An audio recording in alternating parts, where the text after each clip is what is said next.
Hey everybody, so I'm gonna be real quick because I have to go to work tonight. But update on Lanier PA school. It has been pushed back.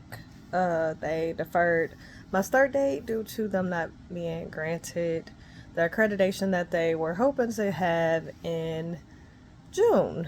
Um, we found out about maybe a week or two ago about that status, which was a shocker for me because though I was already applying for other PA programs, um, this was just like it set well with me, this particular school.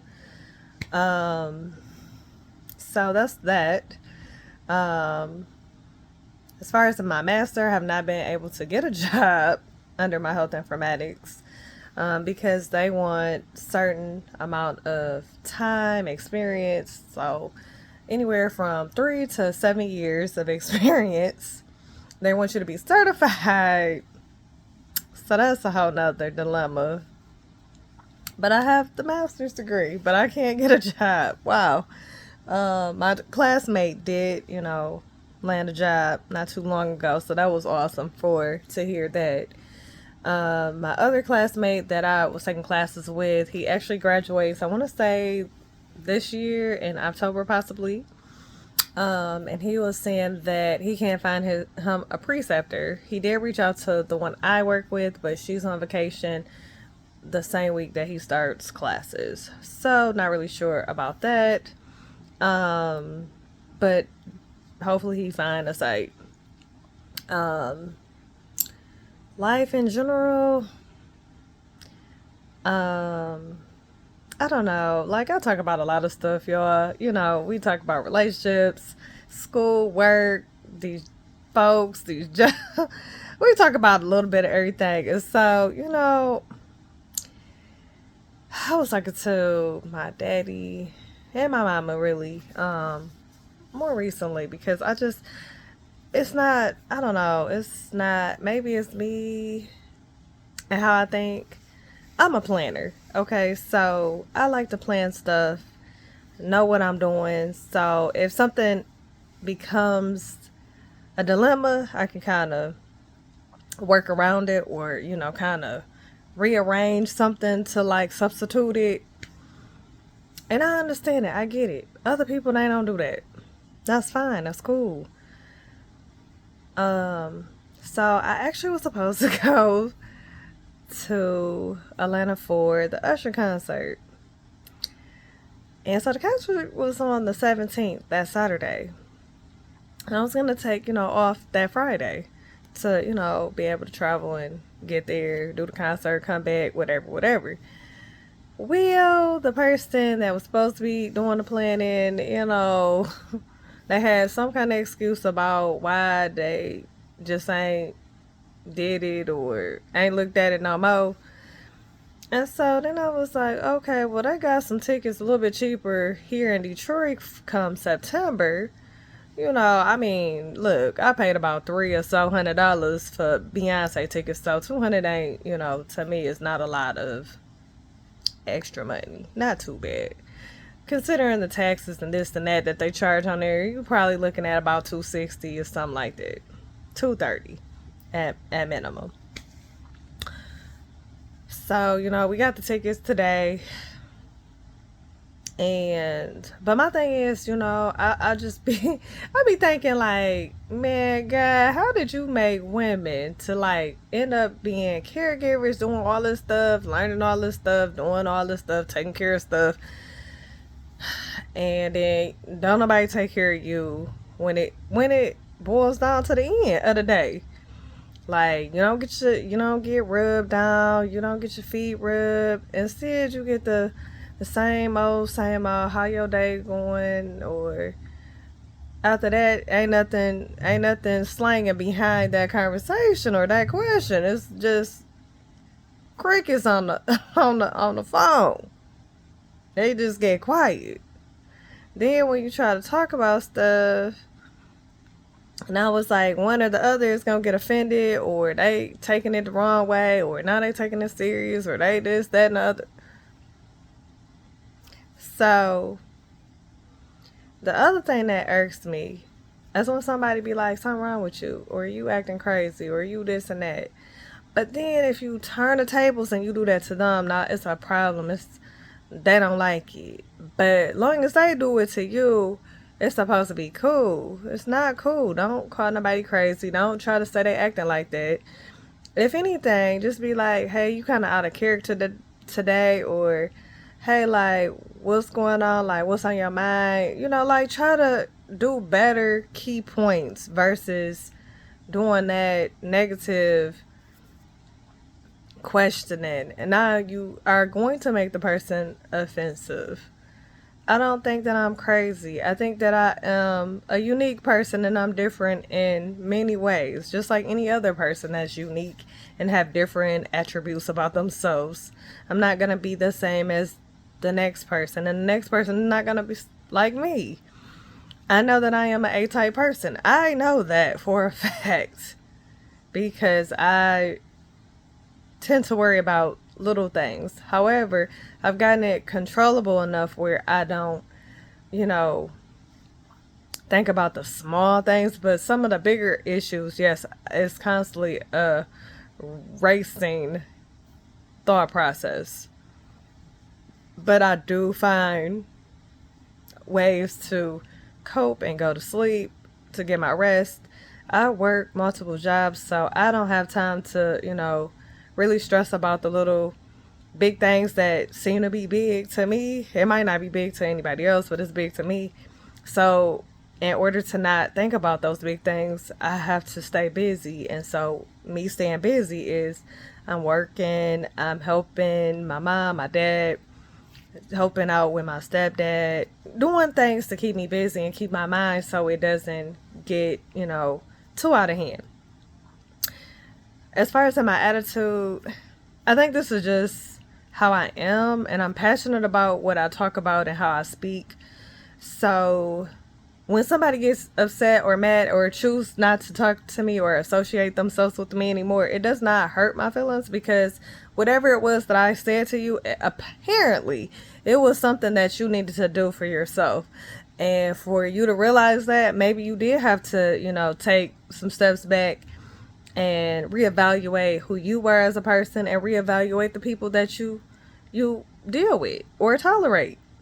I know that at one point in time in my year or season, I talked about no tolerance. Like I was not dealing with the foolery. Now it's, more of being accountable and learning to let go, which that has been a journey for me to let go because of how passionate I am. How passionate I am is like, trying to let it go without being as passionate about something. So if I wasn't passionate about caring for people, then it would be easy for me to let go because that's not my passion. That's not what I like doing. But I like to do that. And so therefore I'm passionate about it. So when I speak about certain topics or themes, I'm passionate about it because this is something that is really close to home. Besides that, my mom, she just went and had to do all this paperwork and it just seemed like it's just more paperwork on top of paperwork. And especially when it comes to decision making and with this HIPAA law, it's really hard when you don't have the right paperwork in place, the right, people behind you to support you and, help guide you in the right direction. So there has been a lot of challenges, especially after my aunt passed away. It has really been a lot of challenges. There's even things that I don't even always understand, but because I'm able to like read it and try to comprehend what it's asking as far as in the question, it takes me a little bit longer to process and make sense of it. I know also I don't talk about my ADHD or ADD or however you want to call it, or my learning disabilities that I, struggle with, or being able to concentrate and focus and stay on topic. Um, I don't really talk about it because I don't allow it to define me. So even though I struggle with these little, shortcomings, somehow I'm always able to overcome those obstacles. Like I said, I was over um, whelmed with being, asked to come and do a PA interview, um, so that they could get to know me and so that I could, kind of talk about the things that I'm passionate about. Um, One thing that I do for sure know that I am passionate about is, educating people that are not as illiterate, don't like to read, really trying to get those programs back here, to help people see that, basics is just like learning a foreign language. If you can learn a foreign language, you can learn how to, read and understand things a little bit better. And it's helpful so that you don't have someone having to interpret or read the questions to you. And it helps you improve your learning abilities. And my dream is to, like I said, open up a clinic that is going to flourish with different activities for the community that are low income. This has been something that I've had since wanting to be a doctor.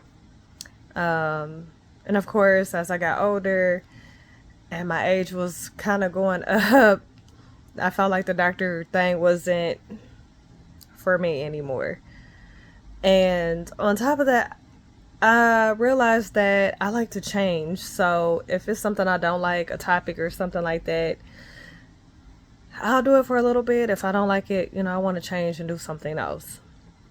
And so the PA was that thing, that career that allowed me to be able to change if I don't like something. I can do it for a little bit, a year or two. If I don't like it, hey, I can go into something else. I know for me, I liked urgent care, and I know urgent care is kind of similar to like emergency medicine. And I remember watching emergency medicines all the time, like the little series that they would have on the, I think it was Discovery Channel or something like that. It was on a cable channel that probably over 10 years now, but it was on, TV, and I would sometimes late at night watch it. Then later, Grey's Anatomy came, and, I was watching that, and, fell in love with like, the different surgeons, and, being able to, even though it was pretend, being able to like just really get into medicine and what doctors have to go through on a daily basis, even though it's not real, it's on TV. But I'm pretty sure they had to interview a couple of people that were in those fields to like kind of get a feel for the stresses that they have to go through, trying to have family life, and balancing out the kids and family and whatever other events that they were trying to do. So, just to be able to see all of those different situations and scenarios, it was like, I think I can be and do a PA. And now it's just pretty much, getting organized. I'm still working on my room. My room is, whew, child. It's not as bad, but it's bad to me because I know that there's a lot of things that are not in order that need to be in order, and I need to get rid of some things. I need to, donate some stuff. It's just a lot of stuff that I gotta take some time out and be able to do. So my hopes and dreams are to try to, the next few weeks, hopefully before I go out of town, try to tackle these boxes and get them in some kind of organization bins and things like that so that I can clear out my room a little bit better so it's a little more spacious in here. And then, and get my shoes and stuff in order so that they're not like in boxes and this and that and, all over the place. And then hopefully the back room, I can get that cleared out. So, or even if they like condense the bed down, like break it down so it's not like in the way, then I can, move Bella's cage back into the back room. So by the time winter hits, that'll be happening. So I'll still be here unless I get, a call from another PA program. But for now, I am just gonna, live life, try to exercise a little bit more. I've, been doing my walks and stuff as best I can when I can do it. I have really condensed down on the type of foods that I've been eating. Mostly trying to stay with like vegetables and things like that. Not really doing a whole lot of saturated or unsaturated fats, I guess, per the doctor's request. I go back to see her sometime in August, so I'm sure we'll retest and see where I'm at, because the cholesterol was not working out. It was really high. I've increased my water intake, so I've been doing really good with that. I think I start off with like a 47. So I got one of these. My homegirl got it for me. And I want to say it's about, about 42. So it's 42 ounces. But yeah, usually I can get through like at least half of it because of me working nights. I try not to, do too much of the water drinking. So I usually try to cut it off at a certain time. So then the only thing that I'm really drinking water for is to like take meds for like my stomach and stuff like that. But other than that, just wanted to give you an update. Again, be nice and kind to one another and be mindful of what you do. In this, last few months of 24. Be mindful of 24. The memories and things that you were able to do and that you are blessed to do. Be thankful. Make sure you thank God for, being able to provide for you and allow you to live into this 24 season and year. If you've accomplished, gotten jobs, promotions, career changes, congratulations to you. Class of 24 is awesome. And the years to come, the ones before, all of y'all have, paved the way for the future generations to come. So kudos to you for, stepping it up, being the first generation to go to college, graduate college, whether it's a bachelor's, associates, a master's, a PhD, a doctorate, whichever one it is, definitely kudos to you because you did a great job. You didn't give up. And until next time, I will talk to y'all later. Ciao.